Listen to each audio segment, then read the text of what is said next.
Hello साथीहरू, welcome छ मेरो मिनी ब्लगमा। आज चाहिँ हामी जाँदैछौँ कहाँ भन्दा पिपराको सुपरदेउराली मन्दिर। सुपरदेउराली जानको लागि म रेडी भइसकेँ। म मात्र रेडी भएर त भएन नि साथीहरू। अनि मेरो चाहिँ बेबी जान्छन्। बेबीको लागि मैले 3वटा डाइपर राखेँ। अनिखेरि अब यो डाइपर त अनिवार्य चाहियो बेबीले हिँडेपछि। अनि मैले यो वाइपर पनि राखेँ बेबीको लागि। मेन आफ्नो लागि भन्दा पनि बच्चाको लागि सोच्नुपर्ने। अनि हिँड्ने बेलामा चाहिँ यिनलाई अलिकता मैले दुध खुलाएँ। बेबीलाई रेडी पारेर दुध खुलाउँदैछु किनकि बाटो हुँदी सम्भव हुन्न भनेर मैले बेबीलाई घरमै नि खुट्टाको पोज हेर्न कस्तो गरिराखेको। अनि हामी अटो कुर्दा कुर्दा कुर्दा यति थाक्यौँ कि 1 घन्टा कुर्यौँ। यति झ्याउ लागेको थियो कि लुगा खोलेर नि अब नजाम जस्तो भइरहेको थियो। तर निम्तो मान्नु त जानै पर्ने थियो।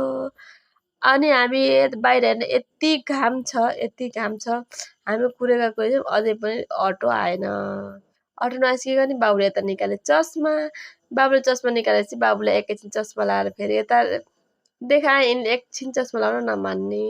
त्यही पनि एकछिन चस्मा लाएर अनि यता र उता गराएँ। अनि मैले पनि लगाएँ एकछिन चस्मा। मैले लगाएपछि चाहिँ यिनले एकैछिन मानेथे तर क्यामेराको अगाडि मान्नन्। हामी पुग्यौँ पिप्रा चोक। मैले गाडीको भिडियो गरिनँ, बाबु निदाएको थियो, गर्मी थियो, ढिला भइसकेको थियो। त्यही पनि मन चुटु चुटु चुटु भयो थियो। क्यामेरा मोबाइल निकाल्दा क्यामेरा गर्ने हिम्मतै आएन। हामीले किन्यौँ स्याउ। अनि हामी अब पिप्राको गेटबाट छिरिसक्यौँ।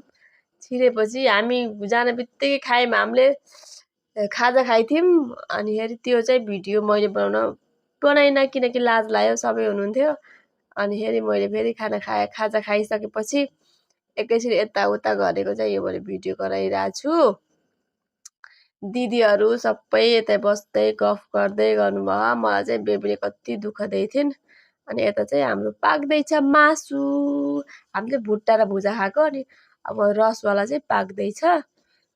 अनि अब दिदी अनि पछाडिको बहिनी अब यसले भिडियोमा राख्छ भन्दै हुनुहुन्थ्यो। अनि फेरि हामी चाहिँ यता फोटाहरू खिच्न भन्दै आइथ्यौँ। त्यही बेलामा बेबी यता र उता कुदेका कुदै रमाउनु चाहिँ एकदम रमाइन्। तर मलाई चाहिँ एकदम दुःख दिइन् यिनले। दुःख मलाई हिँडेरै दुःख दिइन्। अनि मैले चाहिँ यो मन्दिर कति 10 वर्ष अगाडि गएको थिएँ। त्यसपछि मैले बल्ल गएँ कि कति टाइममा गएँ, कति चेन्ज भएको। अनि यहाँ बाबुले चाहिँ टिका आफै टिका निकाल्दै लाउँदै गरिरहेको थिएँ। अनि एकजना बुवा हुनुहुन्थ्यो, बुवालाई पनि लगाइदिरहेको थिएँ तिनले। मैले त्यति